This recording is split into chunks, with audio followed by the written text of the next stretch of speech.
Hello and welcome दोस्तों, मेरा नाम है करण और आप सभी का ट्रेड सॉल्यूशंस के इस यूट्यूब चैनल के ऊपर स्वागत है। तो चलिए अब हम बात करते हैं निफ्टी बैंक निफ्टी के मार्केट एनालिसिस के बारे में और ये देखते हैं कि कल को लेकर हमें इन दोनों के अंदर किस तरीके से प्लानिंग करके चलनी चाहिए। सबसे पहले हम बात करते हैं निफ्टी के बारे में। आज के ट्रेडिंग सेशन में हमें निफ्टी के अंदर जो ओपनिंग देखने को मिली थी वो हमें गैप अप ओपनिंग देखने को मिली। लेकिन गैप अप ओपनिंग के बाद हमें निफ्टी के अंदर ओपनिंग लेवल से ही पूरे ट्रेडिंग सेशन एक शार्प सेलिंग प्रेशर देखने को मिला।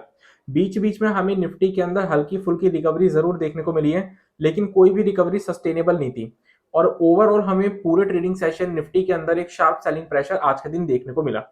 अब अगर हम बात करें कि निफ्टी के अंदर हमें आगे को लेकर किस तरीके से प्लानिंग करके चलनी चाहिए, तो निफ्टी के अंदर अब जो हम लॉन्ग पोजीशन बिल्डअप करेंगे वो हम बिल्डअप करेंगे इस लेवल के ऊपर।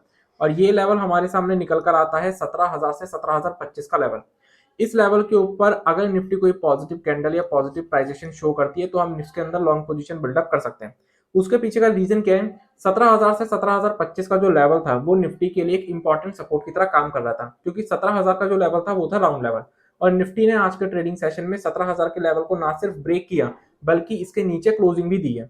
तो इसलिए 17,000 17,025 का जो लेवल है वो निफ्टी के लिए अब एक रेजिस्टेंस की तरह काम करेगा।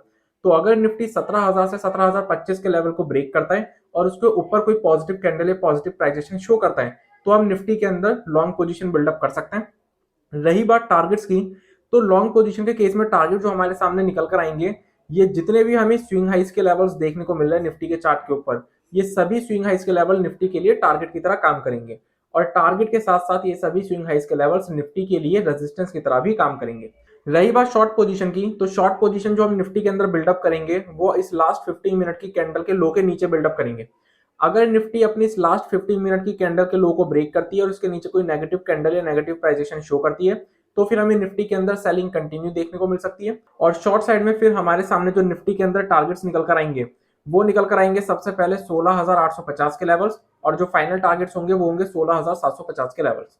अगर 16,750 का लेवल किसी भी सिचुएशन में अगर ब्रेक हो जाता है तो फिर हमें निफ्टी के अंदर और भी लोअर लेवल्स देखने को मिल सकते हैं। अब अगर हम बैंक निफ्टी की बात करें तो बैंक निफ्टी के अंदर भी हमें आज के ट्रेडिंग सेशन में जो ओपनिंग देखने को मिली है वो हमें गैप अप ओपनिंग देखने को मिली थी। गैप अप ओपनिंग के बाद बैंक निफ्टी के अंदर भी हमें आज पूरे ट्रेडिंग सेशन एक शार्प सेलिंग प्रेशर देखने को मिला। बैंक निफ्टी के अंदर भी हमें बीच बीच में हल्की फुल्की रिकवरी जरूर देखने को मिली थी, लेकिन कोई भी रिकवरी सस्टेनेबल नहीं थी। और बैंक निफ्टी के अंदर भी ओवरऑल अगर हम देखें तो आज के ट्रेडिंग सेशन में हमें सिर्फ और सिर्फ सेलिंग प्रेशर ही देखने को मिला है। अब अगर हम बात करें कि बैंक निफ्टी के अंदर हमें आगे को लेकर किस तरीके से प्लानिंग करके चलनी चाहिए, तो बैंक निफ्टी के अंदर हम जो लॉन्ग पोजीशन बिल्डअप करेंगे वो हम बिल्डअप करेंगे इस लेवल के ऊपर। और ये लेवल जो हमारे सामने निकल कर आता है ये निकल कर आता है 39,125 से 225 का लेवल। ये जो हमें 100 पॉइंट की रेंज बैंक निफ्टी के अंदर देखने को मिल रही है, ये बैंक निफ्टी अगर ब्रेक करता है और इसके ऊपर कोई पॉजिटिव कैंडल या पॉजिटिव प्राइजेशन शो करता है तो हम बैंक निफ्टी के अंदर लॉन्ग पोजीशन बिल्डअप कर सकते हैं। उसके पीछे का रीजन क्या है? 39,125 से 225 की ये जो रेंज है ये बैंक निफ्टी के लिए एक इंपॉर्टेंट सपोर्ट की तरह काम कर रही थी अभी तक। लेकिन आज का ट्रेडिंग सेशन में बैंक निफ्टी ने ना सिर्फ इस रेंज को ब्रेक किया बल्कि इसके नीचे क्लोजिंग दी है। तो इसलिए जब तक बैंक निफ्टी इस रेंज को अपसाइड में ब्रेक ना करे तब तक हम इसके अंदर लॉन्ग पोजीशन बिल्डअप नहीं करेंगे। लेकिन अगर बैंक निफ्टी इस रेंज को अपसाइड में ब्रेक कर देता है और इसके ऊपर कोई पॉजिटिव कैंडल या पॉजिटिव प्राइजेशन शो करता है तो फिर हम बैंक निफ्टी के अंदर लॉन्ग पोजीशन बिल्डअप कर सकते हैं।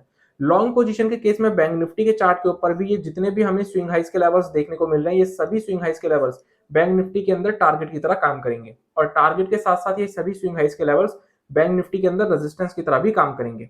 रही बात शॉर्ट पोजीशन की, तो शॉर्ट पोजीशन जो हम बैंक निफ्टी के अंदर बिल्डअप करेंगे वो हम करेंगे इस आखिरी की 15 मिनट की कैंडल के लो के नीचे।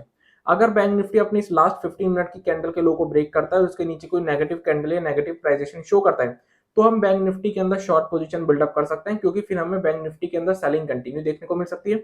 और शॉर्ट पोजीशन के केस में बैंक निफ्टी के अंदर हमारे सामने जो टारगेट्स निकल कर आएंगे वो निकल कर आएंगे सबसे पहले और छोटे टारगेट्स 38,850 के अराउंड के लेवल्स।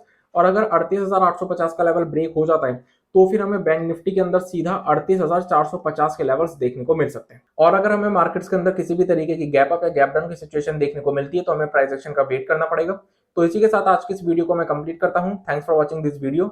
अगर आप लोगों को ये वीडियो यूजफुल लगी हो तो हमें कमेंट सेक्शन में कमेंट करके जरूर बताएं। इस वीडियो को अपना सपोर्ट देने के लिए इस वीडियो को लाइक कर दीजिएगा। इस वीडियो को ज्यादा से ज्यादा लोगों के साथ शेयर कीजिए ताकि ज्यादा से ज्यादा लोगों को शेयर मार्केट की नॉलेज मिल सके।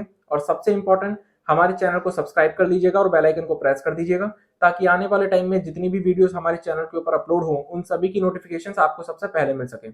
So I will see you in the next video, तब तक के लिए स्टे सेफ, स्टे हेल्दी।